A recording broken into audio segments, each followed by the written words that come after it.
At ayun nga ako, nagbabalik ang inyong lingkod, Carlo Mendez TV. Abangan ang pag-uusapan natin ngayong araw ng Lunes. Martes tuloy, advance. 3, 2, 1, let's go!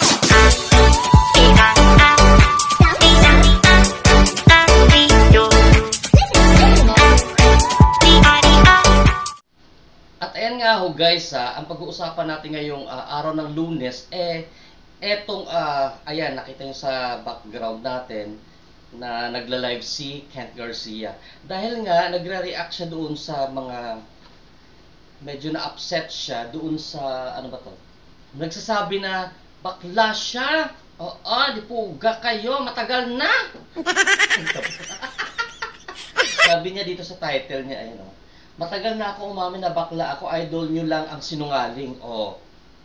At least siya guys, no, inaamin niya na bading siya. Yung ibang tao dyan, kung ayaw nyo umamin hanggang ngayon, nasa sa inyo naman yan. Oo, pero lalo pa yung mga ibang supporters dyan, no, na walang ginagawa kundi bantayan yung yung taga-kabilang barangay, itong sa Timpalaboy, sa taga-Lipugan, ang mga vloggers ng Timpalaboy, tsaka vloggers ng MC. Samantalang, hello, huwag na kayong lumayo dyan sa tabi-tabi ninyo, meron din kayo dapat pansinin at hinga ng katotohanan kung ano nga ba ang real score, di ba? Yun. Wala namang masama kung maging bading ka. As long as panindigan mo, hindi yung bading ka na nga, tinatago-tago mo pa, pilit ka pang nagpapakalalaki, yan ang problema natin dyan. So, yun ang pinag-uusapan kanina dito. Actually, hanggang ngayon ba, nakalive pa ba to si Kent? Wait lang. Nakalive pa ata si Kent eh. Oo, nakalive pa siya. Kasi ang susunod natin na magla-live mamaya sa Timpalaboy is si Poknot, guys, no? So, yun nga, walang problema sa maging bading. Ba't ako? Tomboy naman ako, charot. Diba? Sabi nga ng ate ko gusto ko pa nga maging bading yung kapatid ko na si Carlo kaysa sa maging lalaki tapos magkaroon ng problema. Maraming mag-aakit siya ng problema, diba? At least ako, alam nyo ba na madalang ako lumabas dito sa unit namin, ha? Pag may bibili na ako sa mall, mga needs namin dito sa unit, ha? Wala na rin ako nightlife, ha? Oo. Ano ako homebody ako diba? Ayan. Ito na naman yung isa, Ayun nga, so, kagaya niyan, yung LGBTQ+, ano ba yan? Q+ pa? LGBT community, bakit ninyo i-discriminate yung mga ganyang tao, diba? Pag nag-out yung tao, respeto ninyo. Yung mga hindi nag-out, problema na nila yon, pero wag silang wag kayong magsabi na, "Oy, hindi bading si ikaw bading ka. Si hindi bading, ipagtatanggol ninyo." Kagaya niyan, yung anak ni ni Aling Bising. May anak ka ba, Aling Bising? Virgin ka pa, di ba? Puga to, matanda na to. Sasabihin ng tao sa anak ni Aling Bising, "Oy, bakla yung anak mo, bakla yung anak mo." Sasabihin naman ni Aling Bising, "Di puta kayo, di puga kayong magalante, kayo, di po pisting yawa kayo." O, di ba? Ako yung nanay, alam ko yan, ako nagluwal mula sa aking sinapupunan. O, di ba? Hindi bakla ang anak ko. O, di ba? Ganun talaga yung instinct ng nanay.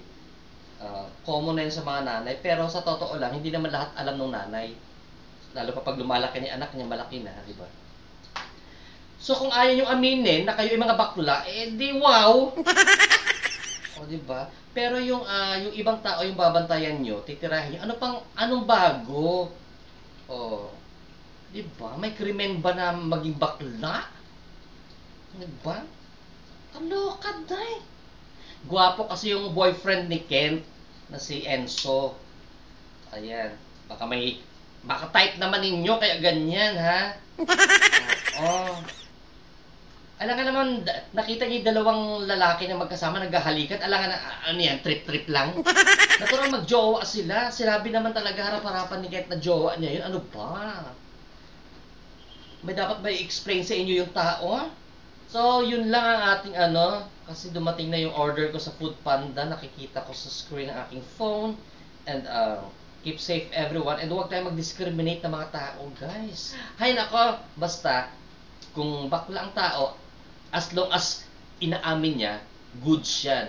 Mahirap yun, na bakla na nga siya, hindi pa niya inaamin, lalaki ako, lalaki ako, lalaki ako.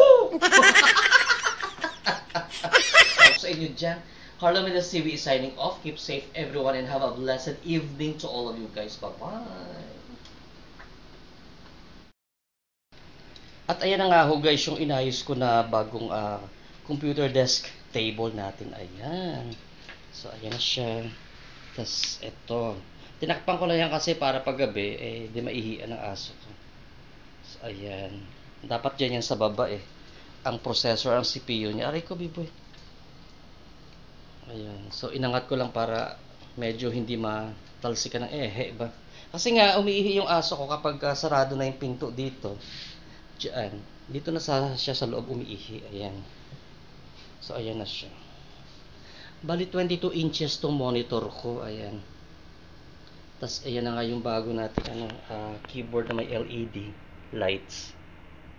Ayan. Tapos ito yung bago natin na latest na V8 card. V8S ata to.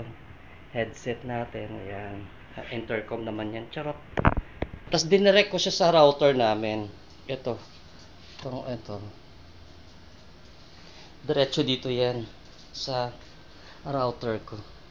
Kasi ang dati, ang una dyan is may USB siya na na nakakonect sa Wi-Fi. Ang bagal, nagdi-disconnect siya. Kaya dinirect ko na. Nabubulol na ako dahil.